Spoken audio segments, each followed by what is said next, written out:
Ada satu ada Kang Tatang yang mantan sekda itu. Ya, terus kedua ada Opik yang sekarang menjabat sebagai Kepala Dinas PUPR Ciamis.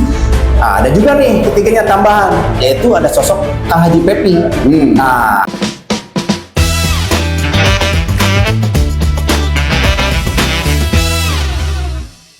Assalamualaikum warahmatullahi wabarakatuh. Ketemu lagi di Jurnalis Corner, masih dari studio Jalan Ahmad Yani. Di Jurnalis Corner kita kedatangan tamu yang cukup istimewa siang ini. Walaupun dalam keadaan puasa, tetapi ya kita masih segar lah ngobrolin tentang gonjang ganjing. Di sini kita ada kedatangan Kang Dian Budiana, lebih dikenal dengan Kang Yang. Ya, masyarakat Ciamis sudah pada tahu lah bagaimana kiprah dan kinerjanya sebagai tokoh muda di Ciamis yang tidak mau disebut sebagai pemerhati politik. Katanya predikatnya belum pas. Wah, kata siapa belum pas? ya belum waktunya Kang. Oh, belum waktunya. Belum waktunya. Oke. Tinggal ya teman-teman yang lain bisa menerima lah ya.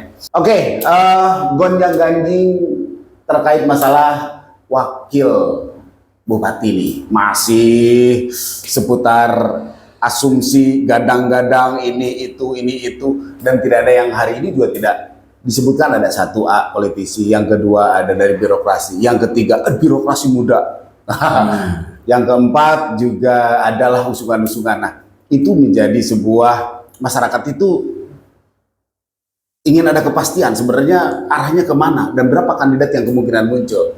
Kang Yang, wah, wajib ini berbicara Kang Yang. Iya sih, walaupun menurut saya sedikit berat untuk menjawab, karena yang bisa menjawab ini berarti Pak Bupati sekarang, Pak Herdian. Itu mah nanti.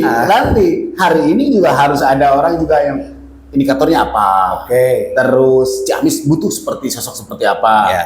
Karakter Pak Herdiat untuk mendampingi idealnya seperti apa. Nah, Ya. Kang Yang ada beberapa yang sudah ada di gambaran, ada yang rembesan dari saya juga, ada rembesan Kang Yang juga Ya. lebih paham konstelasinya. Seperti apa kira-kiranya? Nah, kalau saya lihat fenomena sekarang sih di Kabupaten Ciamis untuk menentukan sebuah pilihan pendamping Pak Herdiat nanti untuk 5 tahun ke depan, menurut saya itu tidak mudah. Oke. Kenapa tidak mudah? Kepentingan untuk kesejahteraan masyarakat Ciamis 5 tahun ke depan tidak semudah dan segampang kita menentukan A, B, C. Tidak seperti itu. Gimana caranya Pak Herdiat dan kita masyarakat bisa menempatkan seseorang pendamping Pak Herdiat itu untuk bisa menjaga satu, kondusivitas Ciamis, kedua, untuk adanya pemerataan dalam bidang kesejahteraan semua. Nah, itu suatu hal yang menurut saya yang sangat berat,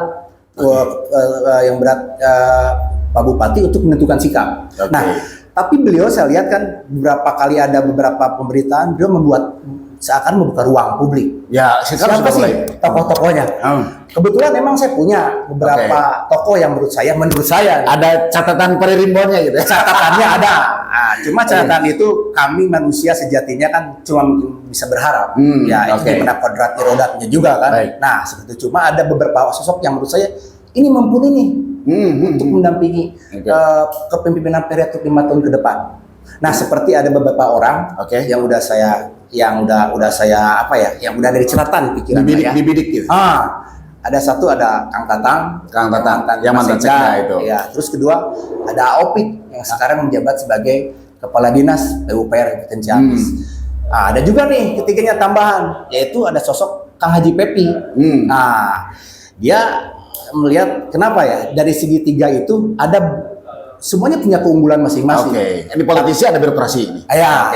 Tapi dari yang ada keunggulan, ada juga kekurangannya. Nah, cuma saya mencoba melihat fenomena sekarang yang terjadi di Ciamis ketika Ciamis sudah kehilangan sosok Pak Yani Putra sebagai tokoh politik muda kita. Betul. Karena saya hormat terhadap beliau. Karena perjalanan karir politik beliau itu betul-betul luar biasa bagi saya. Nah, ketika kemarin Pak Herdiat mencalonkan diri kembali untuk 2 periode dengan Pak Yana, nah itu orang udah tidak bisa berkata lagi, udah nggak ada lawan tuh. Nah, betul. Koalisinya pun koalisi besar. Jelas. Nah, bahkan semua mendukung. Tetapi ketika Pak Yana itu ya keadaan yang udah tahu sendiri, beliau jadi almarhum.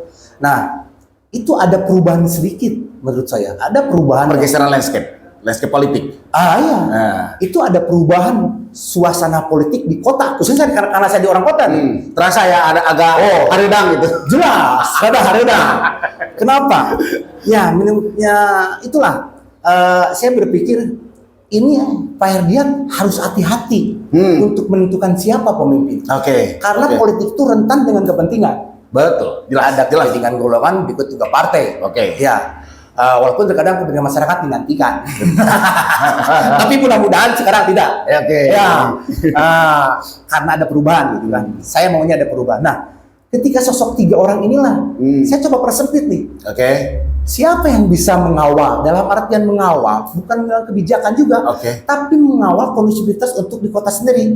Karena kemenangan Pak Herdiat kemarin dengan Pak Yan itu sejatinya bukan kemenangan secara pribadi juga, tapi kemenangan mesin-mesin partai dan masyarakat yang mendukung masing-masing paslon, kolektif. Betul. Nah, ketika sekarang sosok salah satu tokoh yang mereka usung sekarang sudah tidak ada. Nah, apa itu menjadi satu kekhawatiran? Ada kekhawatiran. Jelas. Dari adem ayem, suasana suhu berubah nih. Agak hot-hot gimana gitu. Ya kan kemarin kan bagaimana harmonisasinya yang terbangun antara Pak Herdiat dengan Pak Yana. Dan ketika Pak Yana pada akhirnya harus pulang duluan, atmosfernya jadi berubah ya. Kalau saya lihat berubah suasananya. Karena di situ ada banyak kepentingan yang pada akhirnya masuk. Iya, jelas ada kepentingan karena politik itu berbasis dasarnya itu kepentingan. Seperti itu, Kak. Nah, sekarang kita breakdown nih, Ada 3 dulu yang muncul kemarin kuat gitu, muncul birokrat 2, 1 politisi. Bahkan ada yang sempat ya, yang mengusulkan bahwa ibu dari almarhum menjadi salah satu bursa kemarin. Tapi juga, ya itu kan masih ini ya. Nah, yang 3 itu mengerucut nih, ada 3. Pak Tatang, Pak Opik, sama Pak Pepi. Nah, kita breakdown nih. Satu persatu. Ini buat gambaran masyarakat, mungkin banyak yang belum tahu nih. Di kalangan birokrasi, teman-teman politik, aktivis itu tahu Pak Tatang, tahu Pak Opik, tahu Pak Pepi. Tetapi masyarakat juga belum banyak tahu. Kira-kira plus minus atau mendekati ideal Pak Herdiat ini seperti apa nih? Indikatornya tidak secara personal nih kira-kira. Kalau dilihat tadi indikator kapasitas beliau untuk menjadi pendamping Pak Herdiat, 3-tiganya mumpuni. Cuma gini, kalau misalnya Pak Herdiat didampingi oleh sosok seorang birokrasi saja, tidak dia punya berpengalaman berpolitik, ketakutan saya sangat besar di situ. Karena kenapa? Tadi negara itu dibangun dengan dasar politik.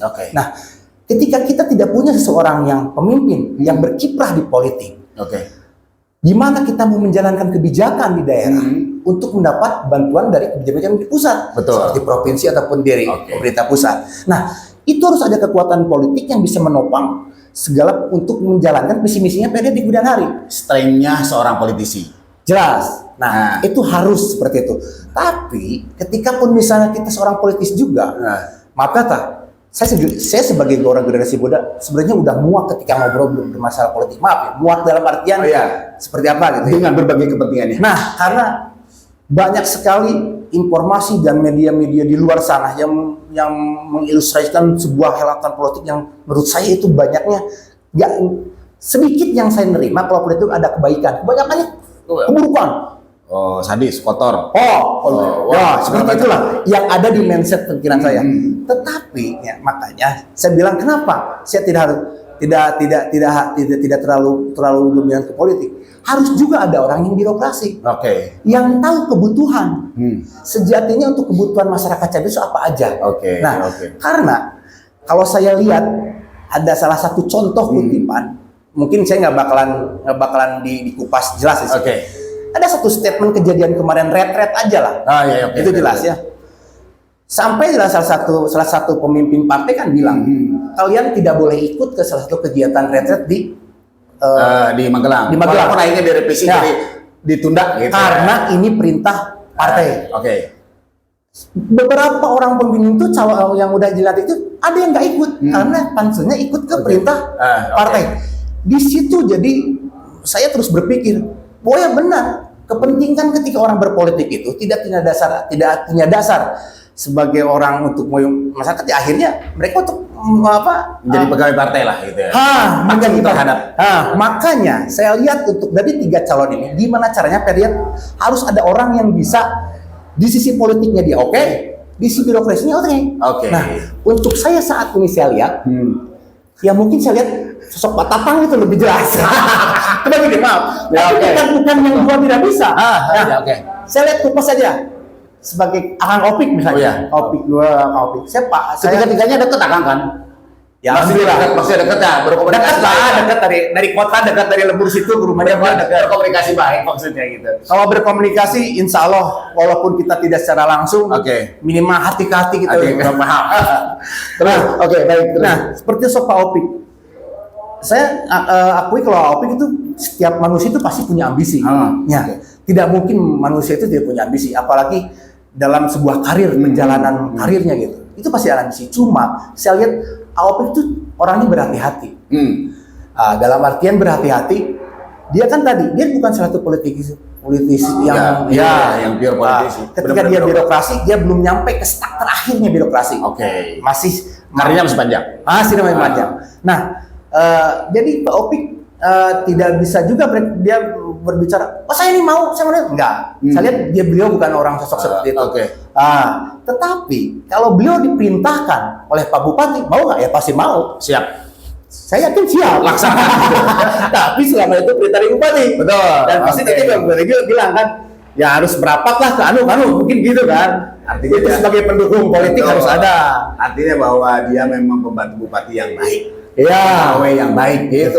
Betul, jelas. Itu tidak dipungkiri beliau punya karir seperti gitu. Oke.